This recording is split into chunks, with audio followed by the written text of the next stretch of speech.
Hello, I'm Michael Redmond, professional 9-dan Go player. In this video, I'm going to be looking at the final of the 2024 Ing Cup. So this is the second game of the final with Ichiriki Ryo from Japan and Xie Ke from China. Ichiriki won the first game.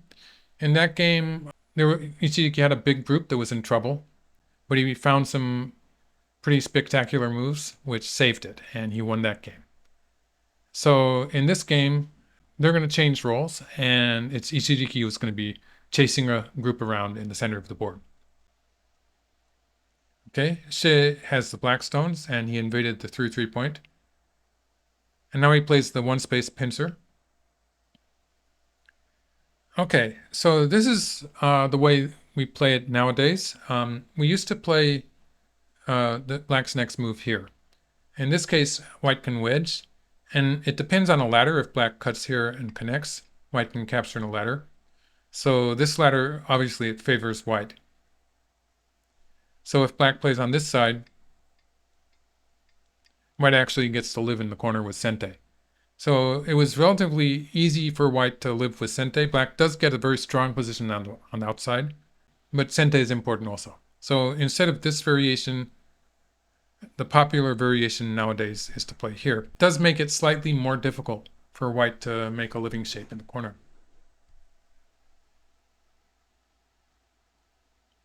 Okay, so in this variation, white has lived in the corner, although it's not quite as clear as you might think. So white played away, and black played here. So the one variation that might seem more likely is black playing here. There is a way for white to live in this variation. So if you want to work it out, you can pause the video, but I'm going to show the answer now. So white can play here, and this is 2 eyes. So it's a pretty basic life and death, actually. If white were to play here, then it was going to die. So whatever black does, black has more than one way to kill it, actually. So usually you would think that black would play here and would not be able to kill it, but he peeps here. So if white plays here, this is going to die. If white plays here, it's a bit less clear. If black plays on the outside, it's going to live. So black's probably going to play on the inside.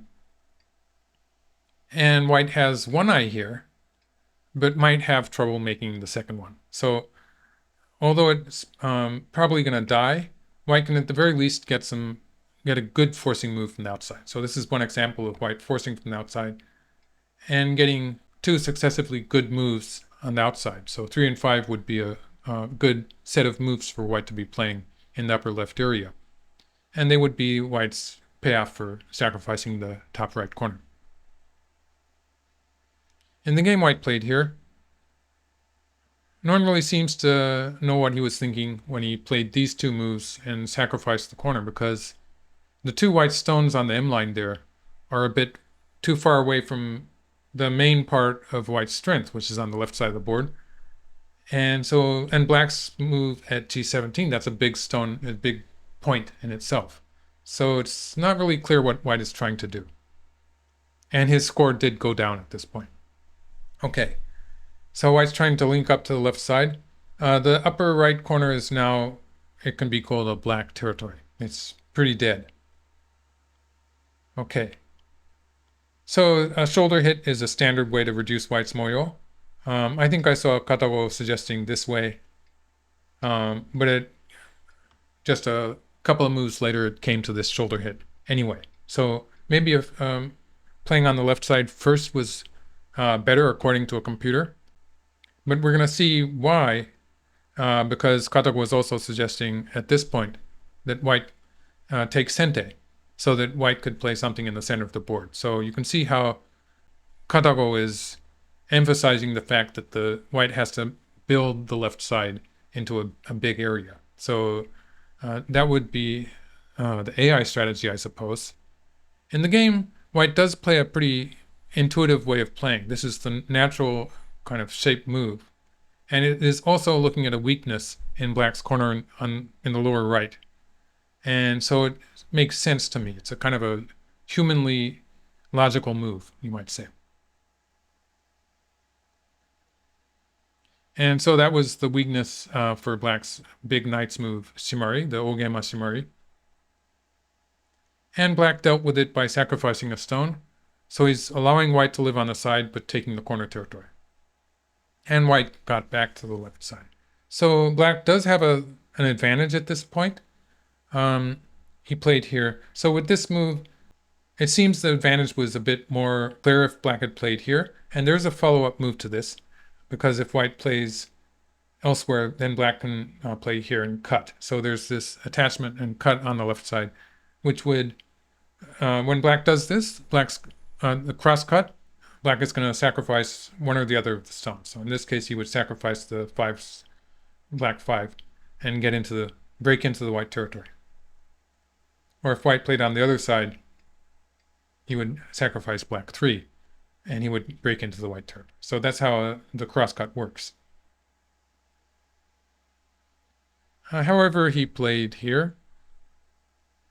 I think the reason the computer slightly downgraded black for playing these moves is that he is giving white the right side. So white managed to reduce black on the right side. If only it played here, he would have had some territory, and black's potential area there would have been gone. So black's not really gaining much as far as territory is concerned with these 3 stones. So that was why it was slightly downgraded by the computer. But white actually played away. So this would have been the safe move. He played away, which means that locally, white's in trouble when black plays here. So if white crawls underneath, this looks like it's in trouble. So like the peep would be pretty much sente, maybe like this. And it's going to be difficult for white to live. White's not alive, that is. And so it's going to be difficult for white to escape out also. So he dodged out, that makes sense. And so he still has just one potential eye on the side here, and maybe a potential eye somewhere around here. So it's not completely clear that this white group is alive. So that's going to be an issue later. And black played here. So he played this exchange and then the 3-3 point. So the idea with the 3-3 point attachment is that black's going to play here, and if white extends, black will be able to live in the corner, or if white cuts.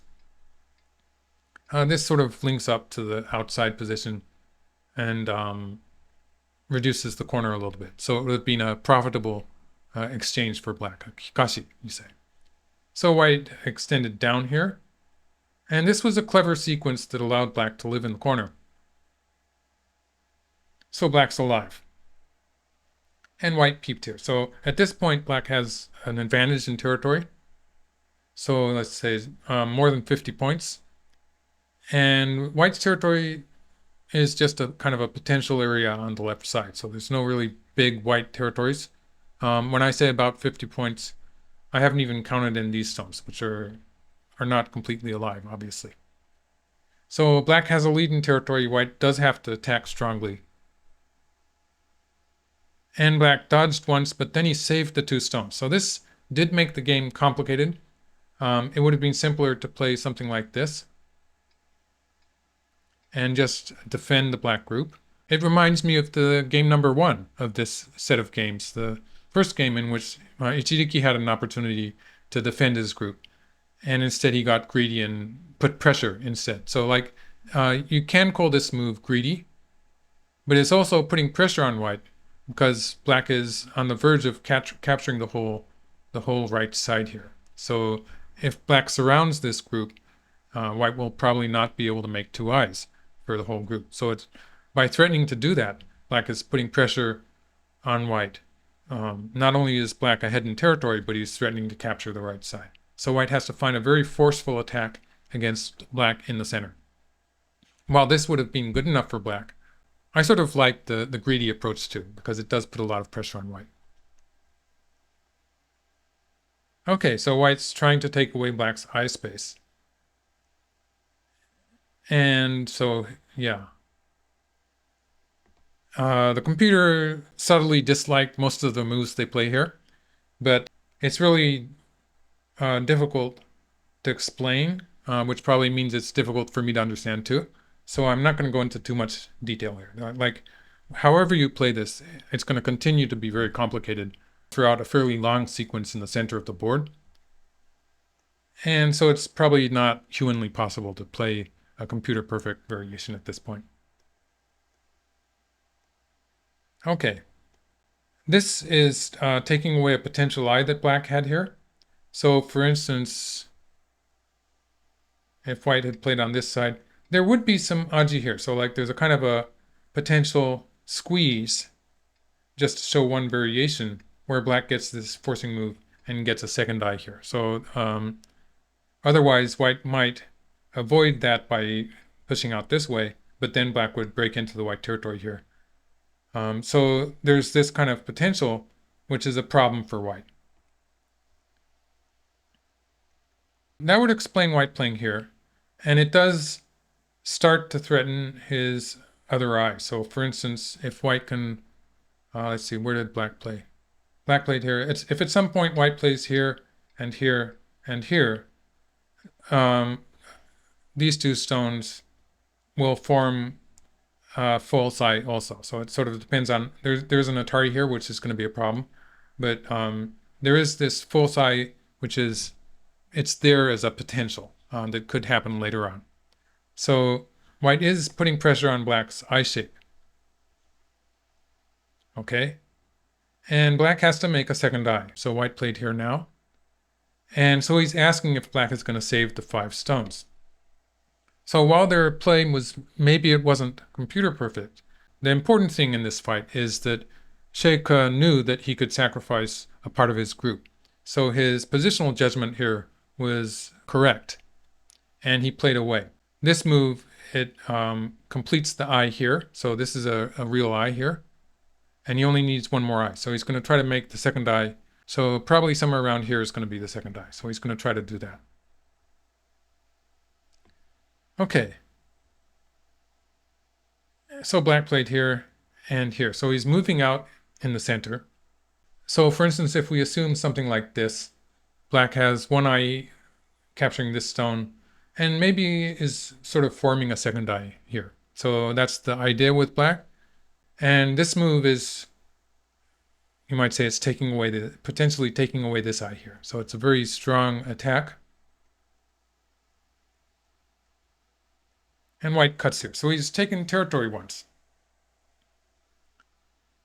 When white does this, it does change the status of this eye that black has in the center.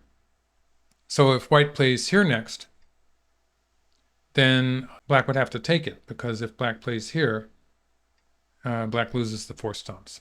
So if we say black has to take it, then we can see that eye disappearing. So there's the potential to take away this eye. So while this move was not only, it was big in territory, and it added safety for the white group on the outside, which was in danger of being cut off from everywhere else.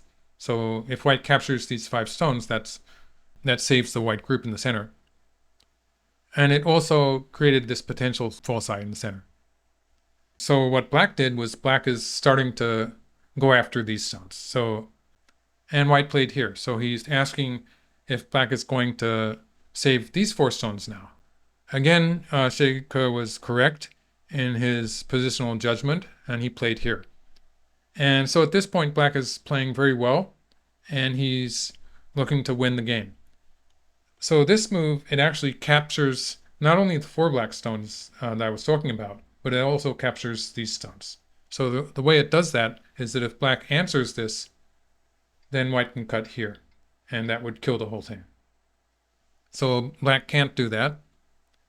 And so the local move would be playing something like this, or something like this, to save the 2 stones, and then white would be able to capture these 4 stones. So that's how that would work. But instead, he knows he can sacrifice those 2 stones also. So that was correct. And black has a winning position. So it should have been close to ending, actually. Okay, so this was, it was sort of necessary for white to reinforce this group that did not clearly have 2 eyes. So he's making sure of the connection up to the strong group on this side. It's also kind of a sneaky preparation for his final attempt to win the game, which was this move. So this is where something strange happened, because I believe there was a point in the game where this was the proper reply to white playing here. So there was a point in the game where black would bump against white like that when white cut at p13. But at this point of the game, it's a terrible move. So this was the losing move. So let's see which variation first. Let's just show you what happened. Okay, so black played here. And what white is doing is white is trying to prepare to connect up on the second line. Because connecting, let's do that first. So if white had connected up on the second line, he would just not have two eyes. So I don't think it matters exactly where black plays at this point. It's just a dead shape, just the one eye on the side.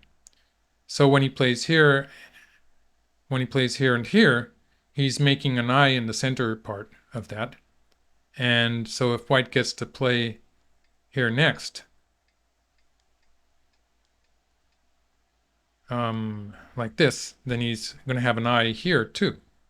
And so he's going to have two eyes. So that would be a win for white.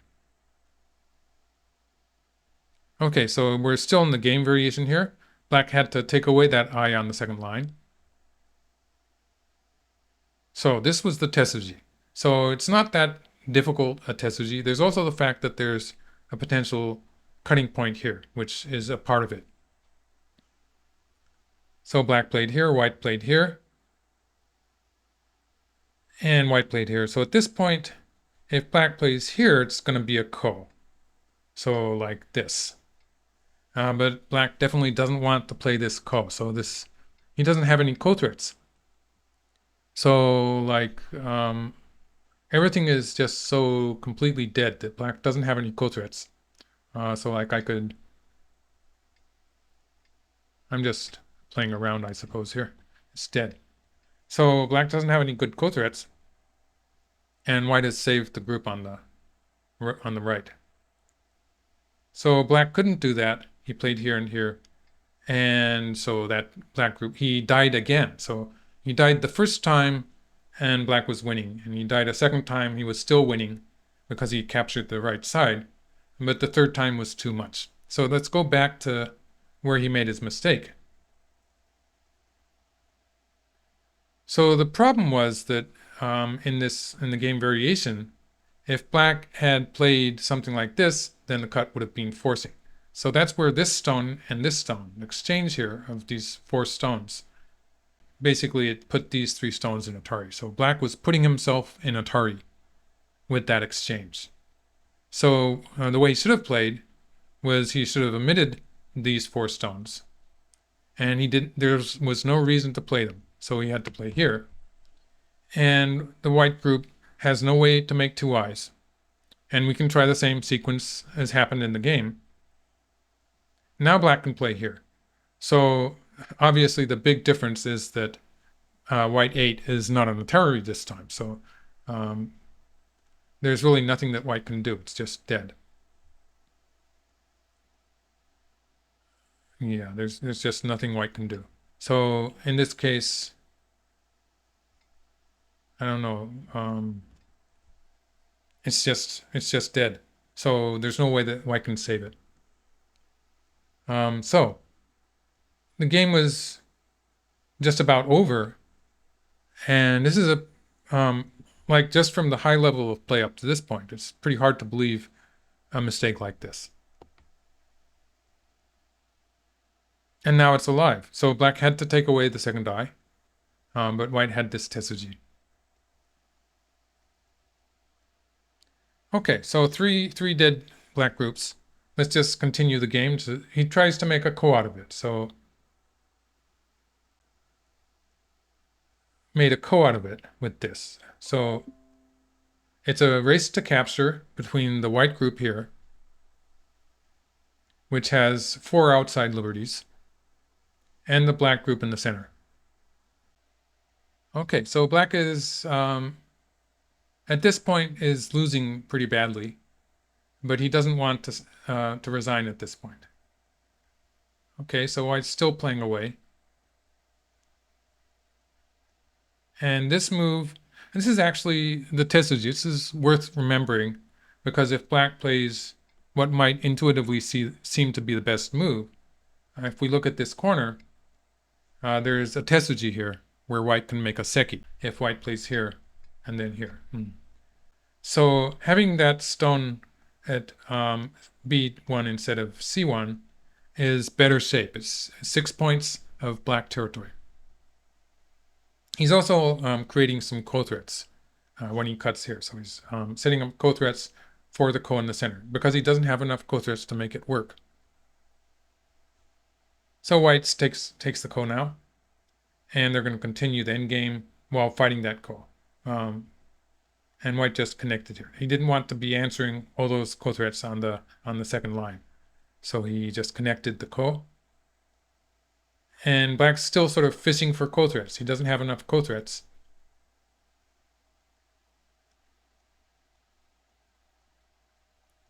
And so white eventually finished the ko, and they actually played to the end of this game. So when black's losing move came so late in the game, I can understand him playing to the end, even though it's a big difference.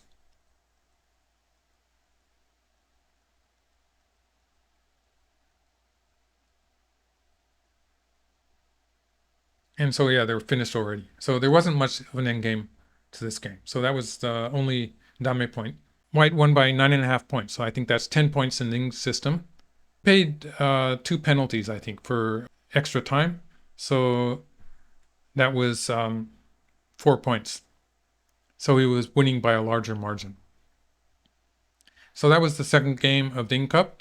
I think they'll play the next batch of games to finish it. That will be in September. So I'll be back to follow those games with you also. Thank you for watching to the end and see you next time.